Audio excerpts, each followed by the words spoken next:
Winters in the 60s and 70s Canada weren't just cold. They were a test of survival. Before modern gear, heated cars, and insulated homes, Canadians relied on creativity, toughness, and a few hilarious tricks to get through months of ice and snow. If you grew up in that era, you'll remember the bread bags and boots, block heater battles, frozen eyelashes, and the kind of cold that stung your bones. Today, we're taking a trip back to the winters that built real Canadian resilience. Plastic window insulation. Before shrink-wrap window kits were sold in every hardware store, Canadians in the 60s and 70s had their own homemade method of keeping winter out. Drafty windows were a fact of life, especially in older houses with wooden frames that whistled every time the wind hit them just right. Families would tape clear plastic sheeting, often the same stuff used for covering furniture or storing clothes, across the inside of the window. Some used masking tape, others used long strips of clear packing tape, and a few brave souls tried duct tape before realizing it peeled paint off with it. Then came the sealing ritual, heating the plastic with a hairdryer or even a warm iron placed carefully near the edges, pulling it tight like a drum. You could tap it and hear the sound bounce back. It didn't look pretty, but it worked. It stopped the icy drafts that rolled across the living room floor and made movie nights bearable. For many families, that layer of foggy plastic was the only thing standing between comfort and a $300 heating bill. And when spring finally arrived, pulling the tape off was like peeling away winter itself. Wool socks and bread bags and boots. Before waterproof winter boots were common or affordable, Canadian kids relied on one of the most iconic cold weather hacks of the era. Bread bags inside boots. Yes, real bread bags. Wonder Bread, Dempster's, Canada Bread, whatever was empty that week. Parents would slip a plastic bread bag over a pair of thick wool socks, tie a tiny knot at the ankle, and send their kids out the door. It wasn't stylish, but it kept your feet dry. Even when your boots leaked like sieves, which most did, kids could hear each other walking down the hallway. Swish, swish, swish. The unmistakable sound of plastic rubbing inside rubber. Recess was spent kicking ice chunks, climbing snowbanks, and pretending your feet weren't slowly freezing. By the time you got home, the bags were shredded, the wool socks were damp, and your toes were numb. But somehow, it worked. Bread bags were the great equalizer. Everyone wore them, and no one questioned it. Ask any Canadian who grew up in that era, and watch their eyes light up. They'll say, "Oh yes, we all did that." Wrestling with block heater cords. In the 60s and 70s, plugging in your car at night wasn't optional. It was survival. Engines froze solid, oil turned to sludge, and batteries died if you even looked at them the wrong way. So Canadians became experts at navigating block heater cords. Every evening, usually after dinner, someone would bundle up, step out into the freezing dark, and search for the orange extension cord. Half buried in the snow, the dance was always the same. Unwind the stiff, icy cable, shake it free from the snowdrift, plug it into the car's block heater socket, and hope the outlet on the side of the house still worked. In the morning, you'd repeat the ritual in reverse, sometimes forgetting the cord was still attached and giving it a good yank as you drove away. Something almost everyone did at least once. The smell of a warm engine on a minus 30 degrees Celsius morning is something no Canadian forgets. Today's remote starters and modern batteries make winter easier, but there was a certain pride in knowing your car started because you prepared for it. The block heater cord wasn't just a tool, it was a lifeline. Metal ice scrapers. Before modern plastic scrapers became the norm, Canadians relied on real metal ice scrapers, steel blades that could shave ice off a windshield like peeling bark from a tree. These things were heavy, cold to the touch, and loud. Every winter morning began with the clanging, scraping, sanding sound of metal grinding against frozen glass. If you didn't have a scraper handy, you improvised.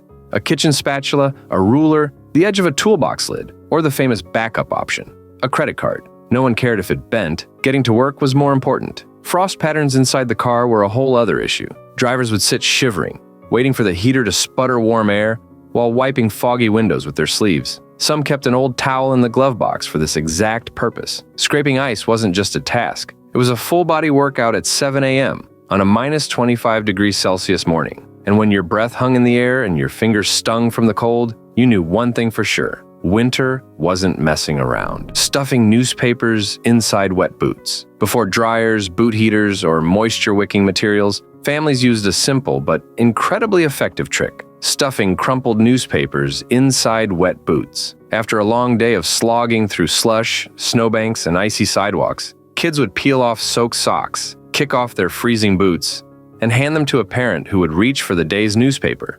Not to read, but to sacrifice. The pages were crumpled tightly and pushed deep into the toe, filling every corner. Overnight, the paper absorbed moisture like a sponge. By morning, the boots were dry, or at least dry enough, to wear again. The ink sometimes left faint marks on the liner, but nobody cared. It was a nightly winter ritual across Canada, and nothing compared to the feeling of putting on almost dry boots the next morning and heading back into the snow to soak them all over again. Simple, cheap, and surprisingly effective. Newspaper was the unsung hero of Canadian winter survival. Keeping a winter survival kit in the trunk. If you grew up in the 60s or 70s Canada, you know that every car trunk was basically a miniature survival bunker. Winter driving meant accepting that you might get stuck, stranded, or snowed in somewhere on a lonely, unplowed road. So Canadians packed accordingly: a wool blanket, candles, matches, granola bars, a thermos, a small shovel, and of course, a bag of kitty litter for traction.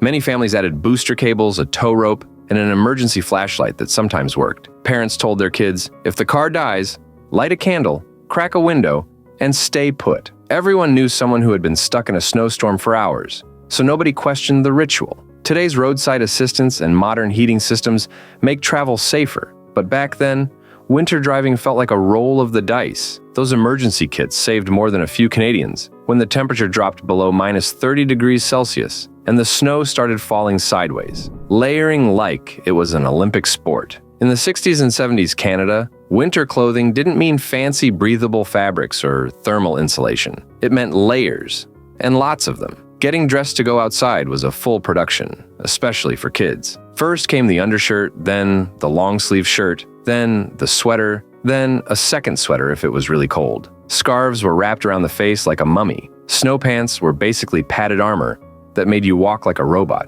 And mittens were thick wool lumps that soaked up snow like sponges. Zippers jammed, scarves froze solid, and boots weighed as much as bowling balls. And heaven help you if you needed to pee after being fully layered. Undoing everything was a race against time. But even though you waddled more than you walked, those layers worked. They kept you warm, even when the wind felt like knives. Kids didn't complain. It was just part of winter.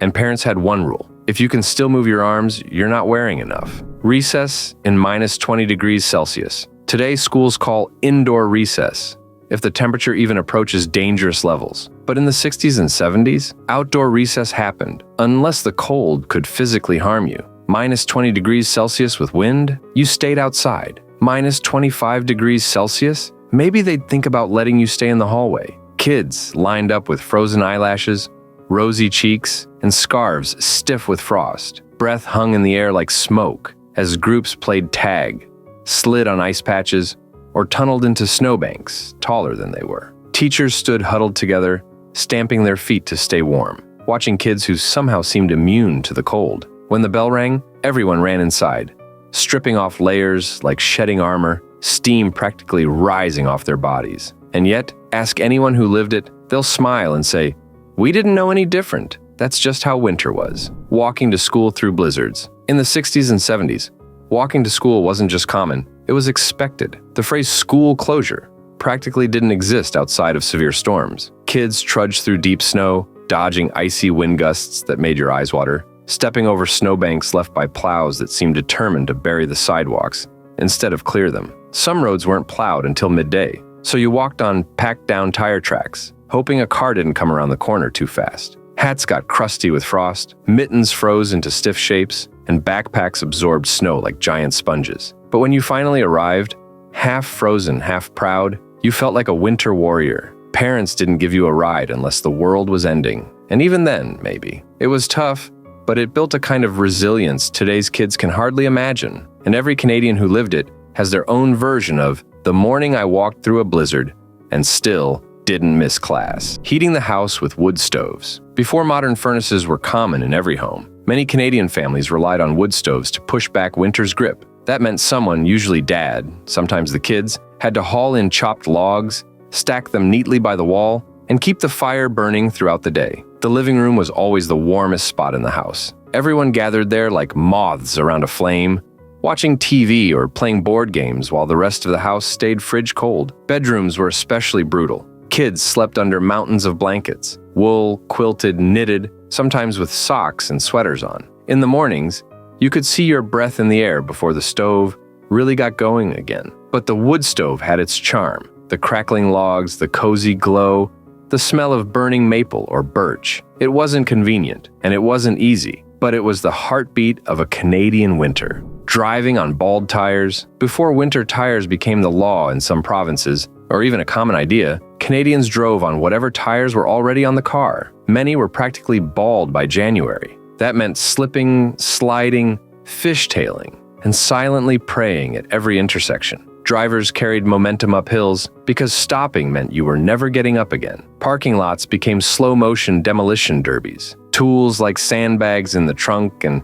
kitty litter for traction were essential. And everyone had a story about the time they slid through a stop sign and into a snowbank. Cars rusted, heaters barely worked, and windshield wipers froze to the glass. But people adapted, gripping the wheel tightly and navigating icy roads like seasoned sailors. No traction control, no ABS, no stability systems. Just skill, nerves, and a little bit of luck. And somehow, most of them made it where they needed to go, using ski-doos for everything. In rural Canada, the ski-doo wasn't a toy.